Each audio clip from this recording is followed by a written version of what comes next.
Hi friends, அஸ்ஸலாமு அலைக்கும். எல்லோரும் நல்லா இருக்கீங்களா? நாங்கள் ரொம்பவே நல்லாயிருக்கோம். இன்றைக்கி நம்ம சேனலில் பர்ஃபெக்டான இடியாப்பம் எப்படி செய்கிறது அப்படிங்கிறத பார்க்க போகிறோம்.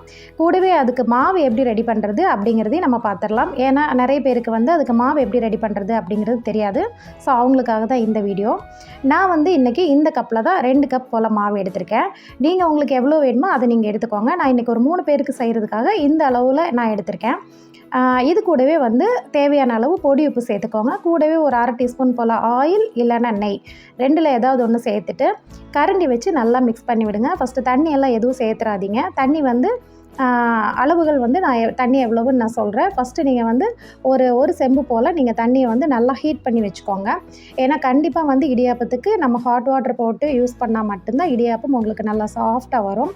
இப்போ கரண்டி வச்சு இந்த அளவுக்கு ஃபுல்லாக எல்லாமே அந்த ஆயில், அந்த சால்ட்டு எல்லாமே நல்லா மிங்கிள் ஆகிற மாதிரி நல்லாவே மிக்ஸ் பண்ணி விட்டுக்கோங்க. இப்போ இதுக்கு எப்படி நம்ம மாவு ரெடி பண்ணுறது அப்படின்னு சொல்கிறேன். நீங்கள் கடையில் வாங்கலாம், இல்லை ரேஷன் கடையில் கூட நீங்கள் வாங்கலாம். கடையில் வாங்குறாந்தா மாவு பச்சரிசி அப்படின்னு கேட்டு வாங்குங்க. இடியாப்ப மாவுக்காக உங்களுக்கு தருவாங்க. ரேஷன் கடையில் அந்த மாதிரி நம்ம கேட்க முடியாது. அது மாவு பச்சரிசியாக கூட இருக்கலாம், இல்லை மாவு அரைச்சதுக்கப்புறம் ட்ரையாக கூட இருக்கலாம். ஸோ எதுவாக இருந்தாலும் வாங்கிட்டு ஒரு 3-4 தடவை நல்லா கை வச்சு தேய்ச்சி கழுவி எடுத்துகிட்டு அந்த தண்ணியை வடிச்சிட்டு நீங்கள் நல்லா வெயிலில் காய வச்சு எடுத்துக்கோங்க. இந்த மாதிரி நல்லா வெயிலில் காய வச்சு எடுத்து அதுக்கப்புறமா நீங்கள் மிஷினில் கொடுத்து நல்லா நைஸ் பவுடராக பொடிச்சு எடுத்து வச்சிட்டிங்கன்னா உங்களுக்கு கிட்டத்தட்ட ஒரு 5லேருந்து 6 மாதம் வரைக்கும் பூச்சியோ கட்டியோ அந்த மாதிரியெல்லாம் எதுவும் பிடிக்காது, நல்லா இருக்கும்.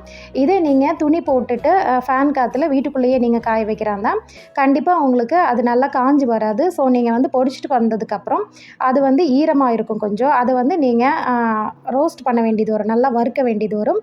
அதுக்கப்புறம் வறுத்துட்டு அதுக்கப்புறம் ஜலிச்சு தான் நீங்கள் அதை யூஸ் பண்ண வேண்டியது வரும்.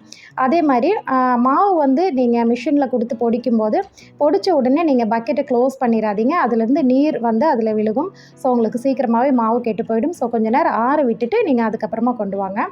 இப்போ பார்த்திங்கன்னா நான் எவ்வளோ தண்ணி சேர்க்குறது அப்படிங்கிற நான் சொல்லவே இல்லை. நான் 2 கப் மாவு எடுத்திருக்கேன். 2 கப் மாவுக்கு 1.25லேருந்து 1.5 கப் தண்ணி சேர்த்துக்கலாம். அதாவது தாராளமாக 1 கப் தண்ணியை நீங்கள் ஃபஸ்ட்டு சேர்த்துக்கோங்க. அதுக்கப்புறம் அந்த 1/2 கப் தண்ணியை நீங்கள் கொஞ்சம் கொஞ்சமாக சேர்த்துக்கோங்க. இன்னொன்று முக்கியமாக இந்த மாதிரி பெரிய பாத்திரத்தில் மாவை நீங்கள் போட்டுக்கோங்க. எவ்வளோ மாவு எடுக்கிறீங்களோ அதை விட நல்ல பெரிய அகலமான பாத்திரத்தில் போட்டுட்டு இந்த மாதிரி கரண்டி வச்சு நீங்கள் ஃபஸ்ட்டு யூஸ் பண்ணினீங்கன்னா உங்களுக்கு கை சுடாது. உங்களுக்கு அந்த கரண்டி வச்சு நல்லா மிக்ஸ் பண்ணும்போதே ஓரளவுக்கு உங்களுக்கு ஆறிடும். இப்போ நான் 2 கப் மாவுக்கு 1.5 கப் தண்ணி சேர்த்துருக்கேன். உங்களுக்கு கரெக்டாக இருக்கும். அதுக்கப்புறம் கை வச்சு பிசைஞ்சிங்கன்னா போதும். நம்ம அந்த ஆயில் எல்லாமே சேர்த்துருக்கறனால உங்களுக்கு கன்சிஸ்டன்சி பார்த்திங்கன்னா உங்களுக்கு கரெக்டாக வந்துடும். அதுக்கு மேலே தண்ணி சேர்த்துனீங்கன்னா கண்டிப்பாக உங்களுக்கு சொதப்பிடும். மாவு எப்போவுமே நமக்கு சொதப்பாமல் வரணும். சில டைம் நிறைய பேர் செய்யும்போது மாவு கரெக்டாக வராது, பிழியறதுக்கு வராது, ரொம்ப கஷ்டப்படுவாங்க. கைவலி நெஞ்சு வலியே வர அளவுக்கு ஆகிடும். ஸோ கரெக்டாக பார்த்து மாவு நீங்கள் பிசைஞ்சுக்கோங்க.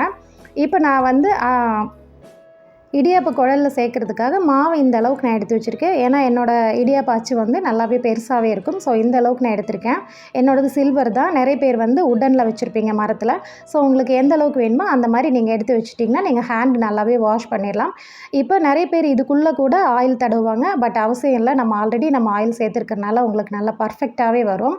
இந்த அளவுக்கு நீங்கள் பண்ணிவிட்டு நல்லா துணியோ இட்லி துணி வச்சு நல்லா பிழிஞ்சு விட்டுருங்க. நாங்கள் பால் சேர்த்து சாப்பிட்றதுனால ரொம்ப திக்காகவும் இல்லாமல் தின்னாகவும் இல்லாமல் நிறைய டிசைன்ஸ் எல்லாம் இல்லாமல் இந்த மாதிரி போட்டிருக்கோம். நிறைய பேர் இட்லி மாதிரியே ஊற்றுவாங்க.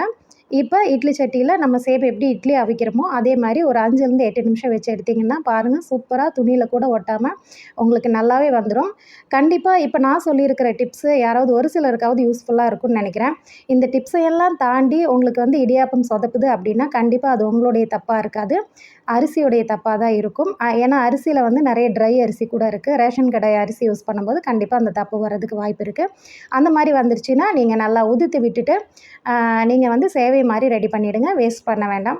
ஓகே ஃப்ரெண்ட்ஸ், கண்டிப்பாக என்னோட இந்த இடியாப்பம் ரெசிபி கண்டிப்பாக எல்லாருக்கும் பிடிச்சிருக்கும்னு நினைக்கிறேன். ரெசிபி பிடிச்சிருந்தா லைக் பண்ணுங்கள். நெக்ஸ்ட் வீடியோவில் பார்க்கலாம். தேங்க்ஸ் ஃபார் வாட்சிங்.